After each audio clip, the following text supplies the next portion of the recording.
BJP AGP UDF দলৰ ত্যাগ কৰি বহুত মহিলা আৰু আমাৰ জ্যেষ্ঠ ব্যক্তিসকলে কংগ্ৰেছ দলত যোগদান কৰিছে।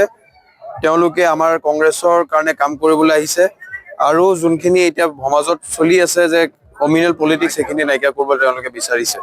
সেইকাৰণে আমি কংগ্ৰেছত তেওঁলোকক স্বাগতম জনাইছো আৰু আহি থকা দিনত আমাৰ কংগ্ৰেছ যে আমাৰ সামগ্ৰীত ভাল হৈছে সেইটো কাৰণে এটা আপোনালোকে দেখা পাইছে চবতে গোটেই সামগ্ৰী সমষ্টিত চবতে এটা জইনিং কাৰ্যকৰী চলি আছে, য'ত এজিপি বিজেপি ডাঙৰ ডাঙৰ নেতা আপোনালোকে এজিপিৰ আপোনালোকে এছেম্বলি কমিটিয়ে কওক বা আমাৰ বিজেপিৰ সমবায় কওক বা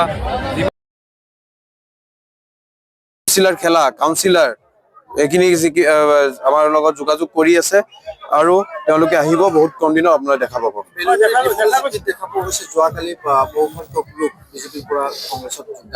এইটো অকল ভেলগুৰি ডিফুলো নহয়, গোটেই চামগুৰি সমষ্টিৰ 25টাৰ জিপিত যিমান বিজেপি কৰ্মী আছিল তেওঁলোকে আঘাত পাইছে যে বিজেপিয়ে আপোনালোকে দেখা পাইছে যে বিজেপি দলে চামগুৰিৰ ভিতৰৰ এজন কেণ্ডিডেট নিদিলে তৃতীয়বাৰৰ বাবে, আৰু এজিপি দলে দুখ পাইছে যে এই সিটটো যেনেকে বাকীকেইটা সমষ্টিত যোনটো মাইনৰিটি সমষ্টি বুলি কয় এজিপিক এৰি দিছে, কিন্তু ইয়াত এজিপিক এৰি নিদি বিজেপিক দিলে। সেইকাৰণে গোটেই এজিপি যোনটো কমিটি সমষ্টি কমিটিয়ে গোটেই আমাৰ ঈদৰ পিছদিনা আমাৰ কংগ্ৰেছত যোগদান কৰিছিলে আৰু তেওঁলোকে দিন ৰাত কষ্ট কৰি আছে আমাৰ কংগ্ৰেছৰ কাৰণে আৰু তেওঁলোককো মই ধন্যবাদ জ্ঞাপন কৰিছো। নিৰ্বাচনৰ সময়ত এতিয়াতো মই অকল জইনিং প্ৰগ্ৰামে মই বেলেগ মিটিং কৰিব সময় পোৱা নাই, অকল জইনিং প্ৰগ্ৰামে কৰি গৈ আছো, য'তে হৈছে তাতে জইনিং প্ৰগ্ৰাম। আপোনালোকে দেখা পাব যে বাগা বাগা নেতা চামগুৰি সমষ্টি বিজেপি এজিপি ইউডিএফৰ তেওঁলোকে আহিছে আৰু তেওঁলোকক লৈ আমি চামগুৰি কামখিনি আগবঢ়াই লৈ যাম। যেহেতু মাত্ৰ কেইটামান দিন পাই কিমান আশাবাদী মোৰ নিজৰ আশাবাদীটো মই চামগুৰি বিধানসভা সমষ্টিৰ প্ৰত্যেকজন ব্যক্তিৰ ওপৰত মই দিছো। মই ইয়াত অকল এজন তানজিল হুছেইন নহয়, ইয়াত 2,24,000 তানজিল হুছেইন আছে চামগুৰিত আছে।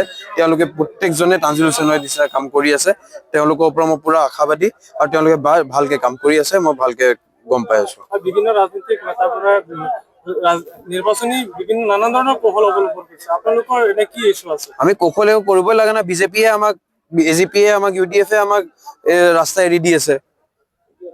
তেওঁলোকৰ নেতা কৰ্মী আমাৰ ইয়াত ডাঙৰ ডাঙৰ নেতা এছেম্বলি কমিটি প্ৰেচিডেণ্ট এজিপিৰ আছিল আবু বক্কৰ ছিদ্দিক ডাঙৰীয়া, এছেম্বলি প্ৰেচিডেণ্ট এজন আহি গৈছে, মানে গোটেই সংগঠনটো আহি গৈছে।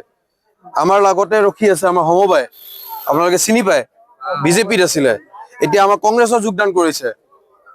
তেওঁলোক নিজে আহিছে যে তেওঁলোকে নিজে সাফোকেটেড হৈছে যে তাত আমাৰ কাৰণে একো কথা আলোচনা নহয়, তাত অকল কমিউনেল পলিটিক্স হয় আৰু তাক কেনেকে মাৰি উঠিব পাৰি সেইটো পলিটিক্স হয়। আমাৰ ইয়াত কামৰ ৰাজনীতি হ'ব, কেনেকে কিমান আমি কাম কৰিব পাৰো সেইটোৰ এটা কম্পিটিশ্যন চলিব। আৰু মোৰ এটা কথা যে আমাৰ চামগুৰি বিধানসভা সমষ্টিৰ ওচৰৰ সমষ্টিকেইটাত যিমান কাম হ'ব তাতকৈ বেছি কাম আনিব মই চেষ্টা কৰিম। ঠিক আছে, ধন্যবাদ।